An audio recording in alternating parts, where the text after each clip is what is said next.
নমস্কার, আপনারা দেখছেন কলকাতা টিভি। আমি আশিস চট্টোপাধ্যায় আপনাদের কাছে নিয়ে আসছি কালকে ছাত্র আন্দোলনের ব্যাপারে যে খবরাখবর সকালবেলা থেকে পাওয়া যাচ্ছে।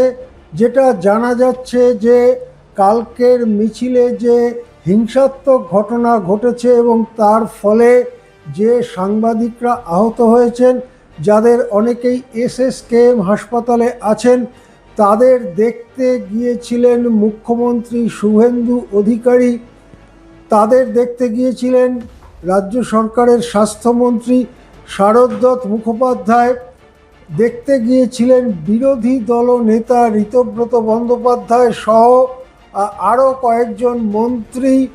এবং এই ব্যাপারে ইতিমধ্যেই যেটা আমরা কলকাতা টিভিতে জানিয়েছি যে 6টি এফআইআর রুজু করা হয়েছে। এই 6টি এফআইআরের মধ্যে কয়েকটি এফআইআর মিডিয়া হাউসগুলো রুজু করেছে এবং অন্তত একটি এফআইআর পুলিশ স্বতঃপ্রণোদিত হয়ে রুজু করেছে। হেয়ার স্ট্রিট থানা এবং নিউ মার্কেট থানার থেকে তদন্ত শুরু হয়েছে।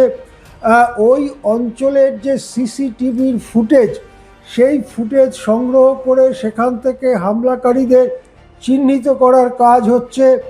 এসএফআই এর বক্তব্য যে তাদের মিছিলে কিছু প্ররোচনাকারী ঢুকে পড়ে এই হিংসাত্মক ঘটনা ঘটিয়েছে।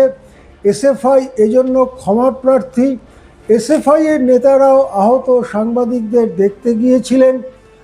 এই পরিস্থিতিতে গোটা ঘটনাটি যে দাবিতে ছিল নিট পরীক্ষায় প্রশ্নপত্র ফাঁস বা কেন্দ্রীয় মন্ত্রীর পদত্যাগ, সেখান থেকে ফোকাসটা কিছুটা সরে গিয়ে এখন এই হামলা এবং সাংবাদিকদের আহত হওয়া এইটা সামনে চলে আসছে।